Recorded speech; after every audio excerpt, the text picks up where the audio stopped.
আয়োজিত আজিমুশান নুরানি ইমানি মাহফিলের সম্মানিত সভাপতি,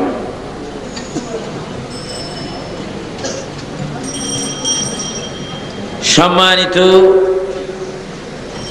বুজুর্গানে দ্বীন, হযরত উলামায়ে কেরাম,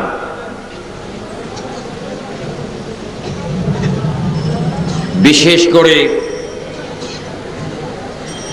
যিনি এতক্ষণ তাকরীর পেশ করেছেন হযরতুল হাজ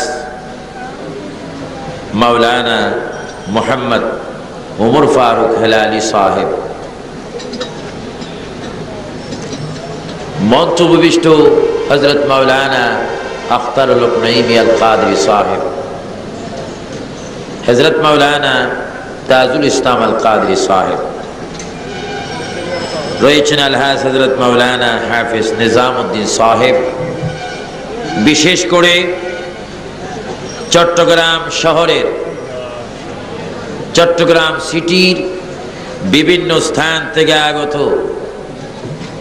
হাজার হাজার আল্লাহ ও রসুল প্রেমিক, ইসলাম ও কোরআন প্রেমিক, অলি প্রেমিক, অগণিত সরল মনা সুন্নি মুসলমান ভাইয়েরা, বিশেষ করে এই পাঠানটুলি সমোহনী বেবি ট্যাক্সি স্ট্যান্ডের এই আজকের মাহফিল কমিটির সকল সদস্য ভাইয়েরা, কলেজ স্কুল মাদ্রাসার ছাত্র ভাইয়েরা, আসসালামু আলাইকুম ওয়া রাহমাতুল্লাহি ওয়া বারাকাতুহু। সবাই উচ্চ সুরে একবার বলি আলহামদুলিল্লাহ। আল্লাহ পাকের তারিফ প্রশংসা আমরা আদায় করলাম। আরেকবার উচ্চ স্বরে বলুন আলহামদুলিল্লাহ। এবার বলুন সুবহানাল্লাহ, আলহামদুলিল্লাহ, লা ইলাহা ইল্লাল্লাহ, আল্লাহু আকবার, ওয়ালিল্লাহিল হামদ। আমরা তারিফ করলাম কার? সবাই উচ্চ স্বরে বলুন কার? প্রশংসা হলো কার? জিকির করলাম কার? আমরা বান্দা কার? এই জমিনে হুকুম মানব কার? মানতে চাই কি চাই না? আমার ভাইরা, আল্লাহ তাআলার প্রশংসা করলাম। এবার প্রশংসা করতেছি তারই। কথাগুলা দাড়ি কমা ঠিক রাখবেন। দাড়ি কমা বেশ কম হলে সিটি গলত হতে পারে, গাড়ি ব্রেক ফিল হতে পারে, আমল নষ্ট হতে পারে, বক্তব্য জাহান্নামী হতে পারে, ডিগ্রি জাহান্নামী হতে পারে। দাড়ি কমা ঠিক রাখতে হবে। আমার কথাগুলো একটু খেয়াল করবেন। অডিও ভিডিও ক্যাসেট হচ্ছে, সেটা পরের কথা। নিজের ভিডিও ক্যাসেটের মধ্যে একটু গ্রহণ করবেন। এতক্ষণ আল্লাহ তাআলা প্রশংসা করলাম, জিকির করলাম। এবার শুনুন, এবার আমরা প্রশংসা করতে যাচ্ছি তারই, যারই প্রশংসা সর্বক্ষণ করেন আল্লাহ। জোরে বলেন কে? কথাটা কেমন হলো? তারই প্রশংসা এবার আমরা করতে যাচ্ছি, যারই প্রশংসা সর্বক্ষণ করেন কে? তিনি কে?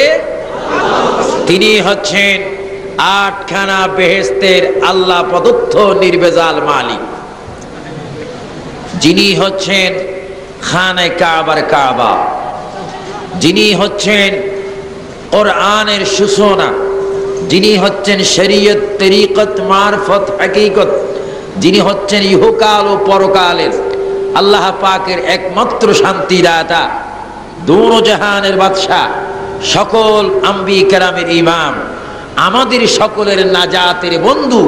সবাই উচ্চ স্বরে বলি মুহাম্মাদুর রাসূলুল্লাহ সাল্লাল্লাহু আলাইহি ওয়াসাল্লাম। আর শুকরিয়া দান আরেকবার জোর স্বরে বলুন আলহামদুলিল্লাহ।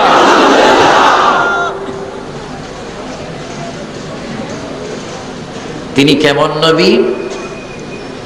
তার ছোট্ট একটি প্রশ্নের জবাব হবে, তিনি এমন নবী যার মতো কোনো নবী নেই। বলুন, যার মতো কোনো নবী নাই। আমাদের আল্লাহর মতো যেমন আল্লাহ নাই, বলেন আল্লাহর মতন যেমন আল্লাহ নাই। বলুন, আমাদের নবীর মতো কোনো নবী নাই। এই যে নবীর প্রশংসা আপনারা করলেন বা শুনলেন বা বুঝলেন বা জানলেন, এতে কি উম্মতের লাভ হলো না লোকসান হলো? আমরা এমন নবীর উম্মত হলাম যে নবীর মতো আর কোনো নবী নাই।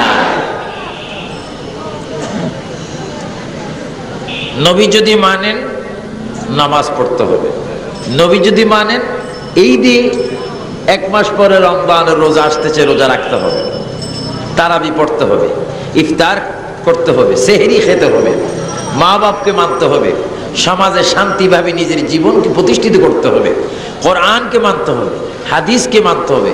এই সমস্ত সব কিছু আমল আপনার উপরে এসে যাবে যদি রসুল মানেন। আর রসুল না মানে যদি আকাশ পর্যন্ত ওয়াজ করে বড়াই ফেলেন, এই ওয়াজ আপনাকে নিয়ে যাবে ইউদিল্লু বিহি কাসীরা ওয়া ইয়াহদি বিহি কাসীরা ওয়া মা ইউদিল্লু বিহি ইল্লাল ফাসিকিন।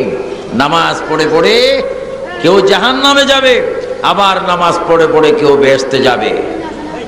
স্পিকার হয়ে হাজার মানুষের সামনে ওয়াজ করে হাসরের ময়দানে দেখবেন কেউ জাহান্নামে যাবে, আবার কেউ ওয়াজ করে করে বেহেশতে যাবে।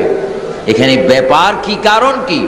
যার ওয়াজের মধ্যে রসুল থাকবে, নামাজের মধ্যে রসুল থাকবে, রোজার মধ্যে রসুল থাকবে, ইবাদতে রসুল থাকবে, সমস্ত মুহাব্বতে রসুল থাকবে, আল্লাহ তাআলা তার ইবাদত কবুল করে 8খানা বেহেশতের মেম্বার বানাবেন। জোরে বলুন সুবহানাল্লাহ।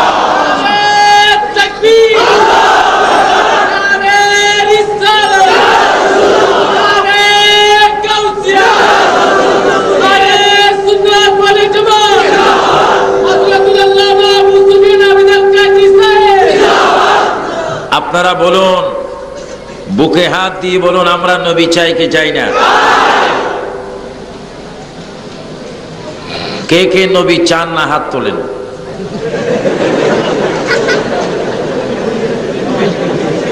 খবরদার, দাড়ি কমা ঢেঁস এগুলো ঠিক করেন। এবার 2 হাত তুলে বলুন, আমরা নবী চাই কিনা? নবীর প্রয়োজন আছে কিনা? নবীর আদর্শ চাই কিনা? নবীর আদর্শের মধ্যে নামাজ আছে কিনা? রোজা, হজ, যাকাত, মুরব্বিকে শ্রদ্ধা, ছোটকে আদর, মা বাবার খেদমত, জিকির, দুরুদ, সিনেমা,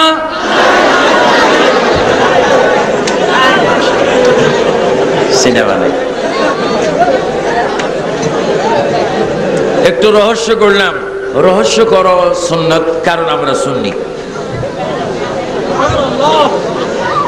সুন্নিদের জন্ম থেকে কবরে যাওয়া পর্যন্ত ইবাদত, তবে সেই সুন্নি হতে হবে সুন্নতের উপর প্রতিষ্ঠিত, রাসূল পাকের খাঁটি উম্মত। আমার ভাইয়েরা, প্রতি বছর এখানে প্রোগ্রাম হয়। গতবার আমার আসা হয়নি, আমি দেশের বাইরে ছিলাম, লন্ডনে ছিলাম, ফ্রান্সে, আমেরিকায় আমাকে মাঝে মাঝে যেতে হয়। এই জন্য আজকে অত্যন্ত খুশি হলাম আপনাদের উপস্থিতি দেখে। এখানে অনেক শ্রোতা হয়েছেন, আমি দোয়া করি আল্লাহ তাআলা আপনাদের সকলকে রাসূল পাকের মহব্বতে আল্লাহ পাকের দিদার নসিব করুন। সবাই উচ্চ স্বরে বলুন আল্লাহুম্মা আমিন। আমরা নবীর মহব্বত চাই কি চাই না? আমার ভাইয়েরা, দীর্ঘক্ষণ মাওলানা ওয়াজ করেছেন, তার আগেও ওয়াজ শুনেছেন, ভবিষ্যতে ওয়াজ শুনবেন। বৃষ্টি আসতেছে, বৃষ্টি তো আসবে, অসুবিধা কি? বৃষ্টি আসবে এবং যাবে। বৃষ্টি দেওয়ার মালিককে হাজারো চিল্লাইলে বৃষ্টি বন্ধ করতে পারবেন না, যিনি দেন তিনি বন্ধ করেন। আমরা আল্লাহ রসুলের কথা বলতে চেয়েছি, এখানে যদি বৃষ্টি এসে আল্লাহ যদি খুশি হন আলহামদুলিল্লাহ, নাউজুবিল্লাহর কিচ্ছু নেই। এবার উচ্চ স্বরে বলুন আল্লাহু আকবার। বৃষ্টির আওয়াজতেই তো আপনাদের আওয়াজ কম, বৃষ্টি তো আসবি। চিল্লিয়া বলেন আল্লাহু আকবার। ইয়া রাসূলুল্লাহ, ইয়া রাসূলুল্লাহ, ইয়া রাসূলুল্লাহ, লা ইলাহা ইল্লাল্লাহ মুহাম্মাদুর রাসূলুল্লাহ। আমি আপনাদের সামনে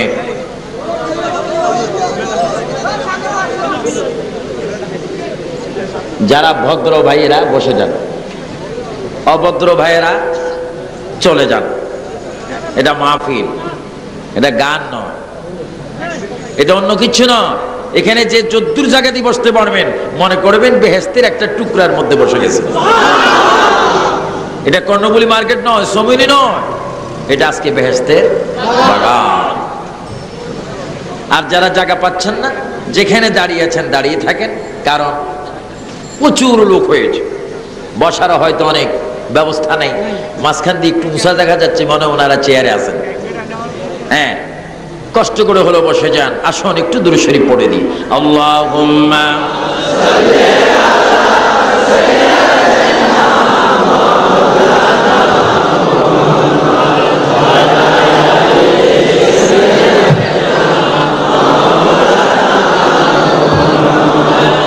আমি আপনাদের সামনে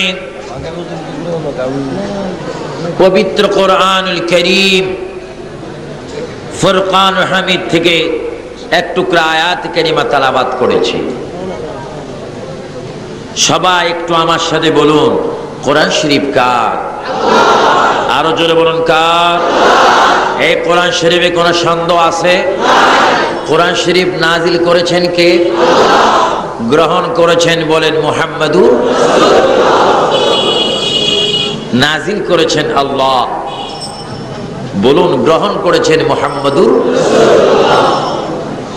এই কোরআন শরীফের মধ্যে কোনো সন্দেহ নেই, যেহেতু কোরআন আল্লাহ। এবার বলুন দেখি, আমরা বান্দা কার? কোরআন শরীফ নাজিল করেছেন কে? মানার জন্য হুকুম কার? যদি না মানি বেজার হবেন কে? আল্লাহ যদি বেজার হয়ে যায় বান্দা যাবে কোথায়? আপনারা কি জাহান্নামে যেতে চান? আওয়াজ মিশ্রিত, কেউ কেউ যাইতে চান মনে হয় না। জোরে বলেন, জাহান্নামে যাইতে চান? বেহেশতে যাইতে চান? নামাজ চান কিনা? রোজা, নবীর মুহাব্বত, দুরূদ শরীফ, মিলাদ শরীফ, কিয়াম শরীফ, কসিদা শরীফ, ঈদ মিলাদুন নবী, মেরাজুন নবী, শবে বরাত, শবে কদর, এগুলা দিয়েছেন কে? তো আল্লাহ যদি দিতে পারে আপনি পছন্দ করবেন না কেন? যেহেতু আপনি তো বান্দা আল্লাহ। যদি আল্লাহর বান্দা হয়ে থাকেন এগুলো আপনাকে মানতে হবে। আর যদি অতিরিক্ত বান্দা হয়ে থাকেন তাহলে হয়তো এগুলা বিরোধী করতে পারে। এগুলা সব সময় মানবেন। দেখেন, এই মাসে মেরাজ, আগামী মাসে শবে বরাত, তারপরের মাসে শবে কদর। এই নিয়ামতময় রাতগুলি দয়া করে আমাদেরকে দিয়েছেন কে? এগুলো আমরা ইবাদত করে করে কাজে লাগাইতে চাই কি চাই না? কত সুন্দর! রজবের চাঁদে মেরাজ, শাবানের চাঁদে শবে বরাত এবং রমজানুল মুবারকে লাইলাতুল কদর। আবার কেউ কেউ যদি মনে করি শবে বরাত পালন করে লাভ নাই, এগুলা হালুয়া রুটি খাওয়ার রাত। তো হালুয়া রুটি খাবো না তো কি খাবো? তোমাকে খাবো নাকি? হালুয়া তো জায়েজ, রুটিও জায়েজ, তুমি তো না জায়েজ। রিজিকের মালিক কে? তো হালুয়া রুটি খাইলে অপরাধ কি? মানুষ তো নিজের পয়সা দিয়ে হোটেলে গিয়ে পরোটা খায়, হালুয়া খায়। তো আমরা বরাত রুসিলা খাইলাম, আনি বলুন রিজিকের মালিক কে? তাই বলে কি শবে বরাত নাজায়েজ হয়ে যায়? বলে এই দেশের মানুষ এখন চেতন, বুদ্ধিমান, সবাই বুঝেন, জানেন। আমার ভাইয়েরা, বামপন্থী কোনো কথায় কান না দিয়ে আল্লাহর দেওয়া রাতগুলা গ্রহণ করে ইবাদত করুন, গুনাহ মাফ চান, আল্লাহর কাছে কাঁদেন, আল্লাহ কত হায়াত তুমি আমাকে দিয়েছো, কিন্তু আজকে এমন একটা হায়াতের মধ্যে এমন একটা রাত দিয়েছো, মাস দিয়েছো, শবে মেরাজ। এই উসিলা হলো তুমি আমাকে মাফ করো আল্লাহ। আল্লাহ বলে, বান্দারে তুই যদি আমার দরবারে কাঁদো আর চোখের পানি ছাড়ো, আমি তো নিষ্ঠুর নয়, আমি তো রহমানুর রহিম, তোমাকে আমি মাফ করে দেবো। জোরে বলো সুবহানাল্লাহ। বলুন, ক্ষমা করে দেওয়ার মালিক কে? আমরা ক্ষমা চাইবো কার কাছে? আমার ভাই, এটা রজবের চাঁদ। এই চাঁদে বিভিন্ন আলিম ওলামার বক্তব্য থেকে আপনারা শুনতে পান শবে মেরাজের কথা। আজকের এই মাহফিলের চিফ গেস্ট এন্ড স্পিকার হিসাবে আমাকে কিছু কথা বলতে হচ্ছে, কারণ এই শবে মেরাজ অনেক রকম। নাবিল হুজুর কি অনেক অনেক নবীদের মেরাজ হয়েছে জমিনে, কোন কোন নবীর মেরাজ হয়েছে পানিতে, কোন কোন নবীর মেরাজ হয়েছে পাহাড়ে, আর আমার আপনার নবীর মেরাজ হয়েছে আল্লাহর সাথে। আরো জোরে বলুন না সুবহানাল্লাহ। কোন কোন নবীর ডিগ্রি লকব হচ্ছে কালিমুল্লাহ, কোন পয়গাম্বরের লকব পাওয়া যায় খলিলুল্লাহ, রূহুল্লাহ, জবিউল্লাহ, আর আমাদের নবীর লকব পাওয়া যাচ্ছে হাবিবুল্লাহ। এখানে আপনাকে বুঝতে হবে, সমস্ত নবীরা চাচ্ছেন আল্লাহকে রাজি করতে, আর আল্লাহ নিজে চাচ্ছেন আমাদের নবীকে খুশি করতে। জোরে বলুন না সুবহানাল্লাহ।